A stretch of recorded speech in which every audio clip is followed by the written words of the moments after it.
Okay, so now we're going to add a happy to our project. And I'm going to choose a font that has a little bit of like a cursive look to it. So I grabbed my font, going to click and type happy.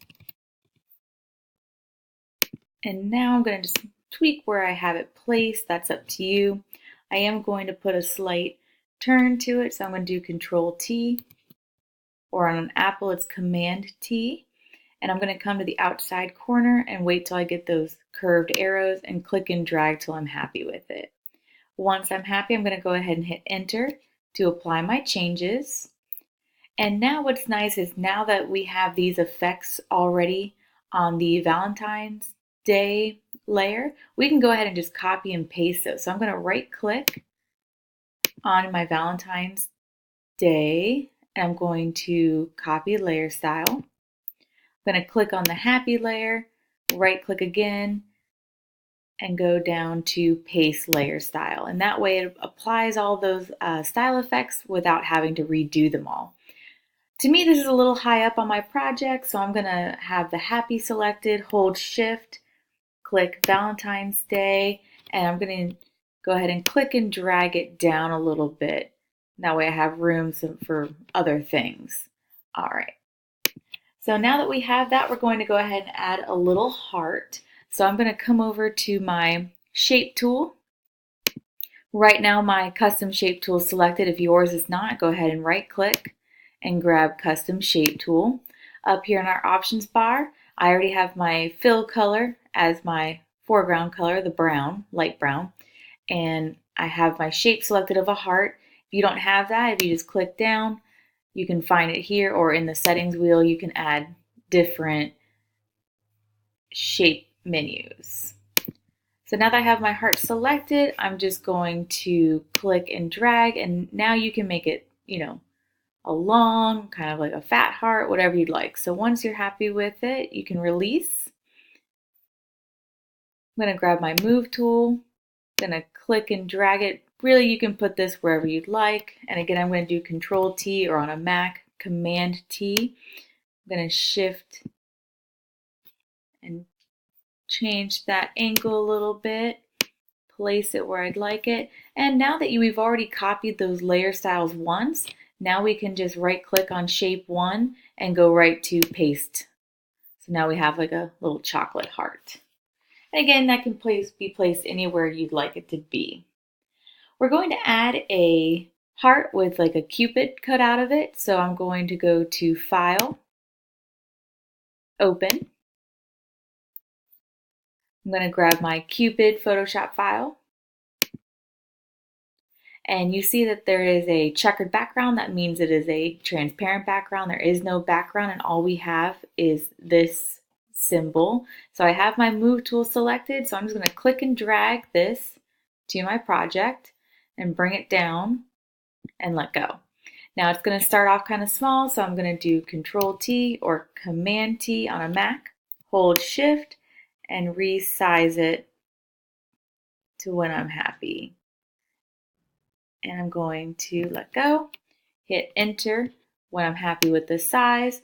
And for me, I'm going to place this kind of in the center. And again, we're going to apply those layer styles. So I'm going to right click, paste layer styles. And again, now we have a chocolate cupid. And you can make that as big as you'd like. We're going to add some drips to the top of our image. And this is going to be using a path. So I'm going to go to File, Open. I'm going to come down to my drip path file and click Open. Now, right now it looks blank, but it's actually because there's a path there. So in my Layers panel, I'm going to click on the Paths tab.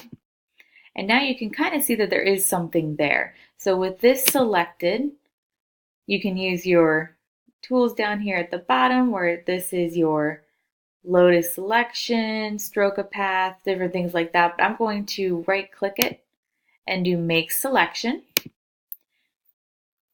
Go ahead and use the default setting. So I'm going to click OK. And now we have our selection. And I'm going to use my paint bucket tool. It doesn't matter what color you use, but I'm going to fill this in with my light brown. Just going to click once to fill that in. Control D to deselect. And now I'm going to grab my move tool, just like we did with our Cupid. Click and drag it over to our project. And I'm going to have this kind of coming from the top. And again, you can resize this. So I'm going to do Control T, hold Shift, and resize this as big as you'd like or as small as you'd like. I'm going to hit Enter to apply my changes. I'm going to use my arrow keys just to nudge that towards the top. I'm going to go back to my Layers tab. Again, I'm going to right click and paste that layer style. So again, we have that chocolate effect to it.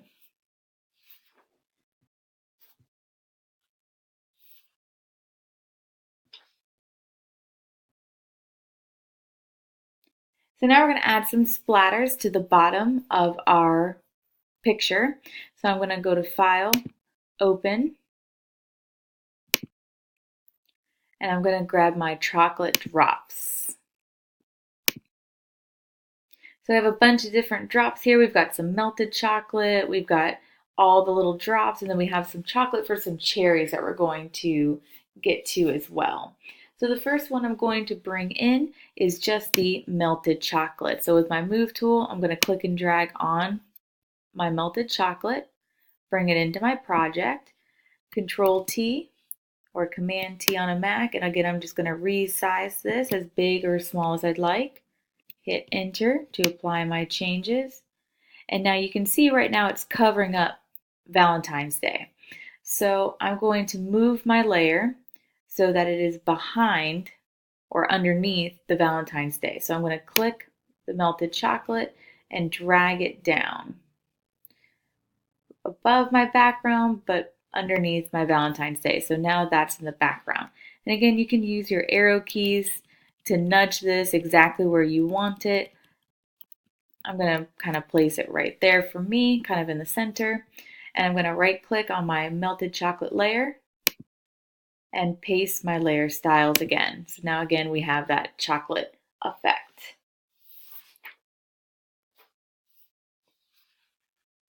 And now we're going to bring in some more drops. So I'm going to go back to my chocolate drops file.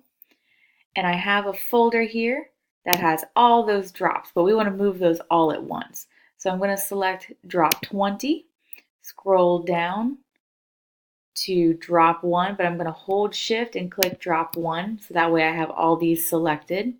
And I'm going to use my move tool to click and drag one of the drops to move them all over to my project.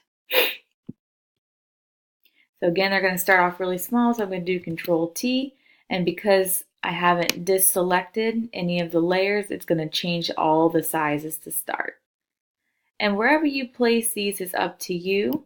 I'm going to kind of match these up with this main one up here, and maybe, again, resize it a little bit more so it kind of matches. But again, that's up to you, up to your discretion on how it looks. I'm going to use my arrow keys to nudge it a little bit and click Enter when I'm done.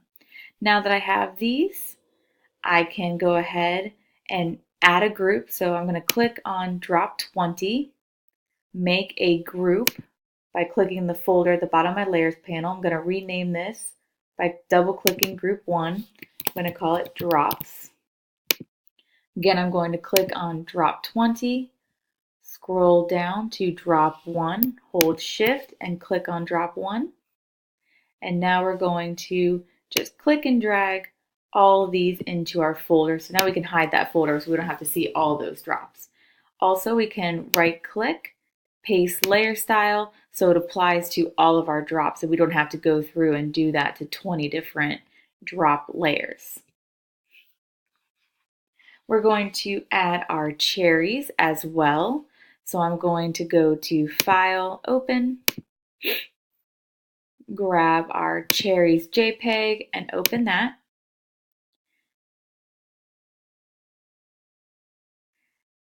So before we move this over, I'm going to go ahead and double click the background layer to unlock it. So I'm just going to click OK.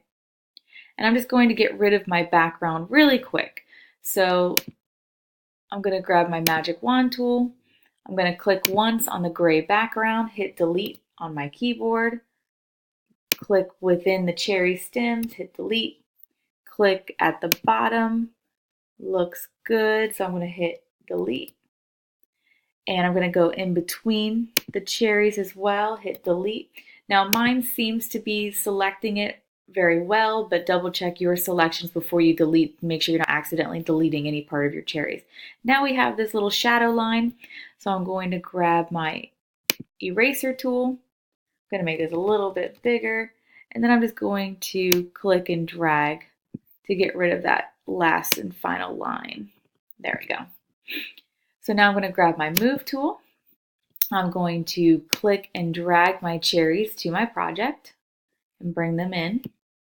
Now they start off really big, so I'm going to do Control T, hold Shift, and click and drag it to be smaller. It's up to you again on how big you want these to be, and you can place these wherever you'd like.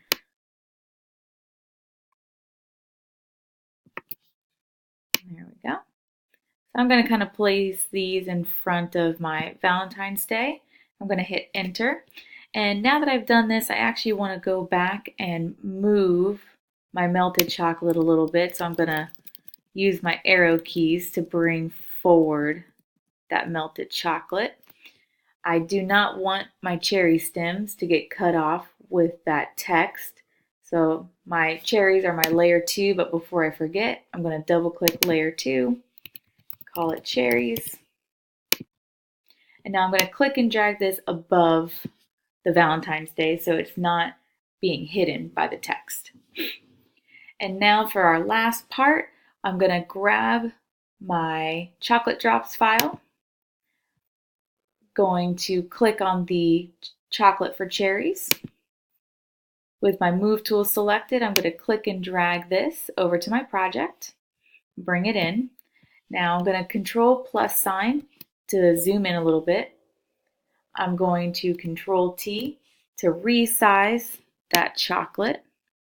And this is going to depend on your cherries. So I'm going to bring these over to my cherries, kind of see how it looks. Hit enter. I'm going to go ahead and Control T again.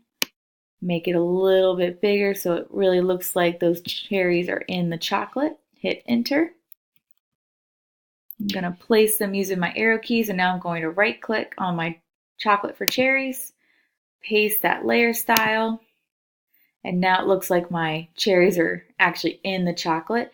And if you want for a little bit more detail, you can use your arrow keys to bring that chocolate down and over on your cherries. It's really however you like it. So I'm going to go ahead and do Control 0 to completely zoom out on my project. And I'm very happy with the way everything looks. So I'm going to go ahead and go to File and Save. I've already saved this once as project. You might have to rename your file at this point. And then if I want to be able to place this anywhere, I'm going to change it to a smaller file size other than Photoshop. You always want to have your Photoshop file first in case later on you decide you want to make changes. So I'm going to go to File, Save As. I always like to save my stuff as a JPEG because it's a pretty universal file, works everywhere. It already says project, so I'm going to keep that. And Save As means it's just making a copy. It's not going to save over my original Photoshop file. I'm going to click Save, accept my settings, and you are all done. Thank you so much for watching, and I hope you enjoyed.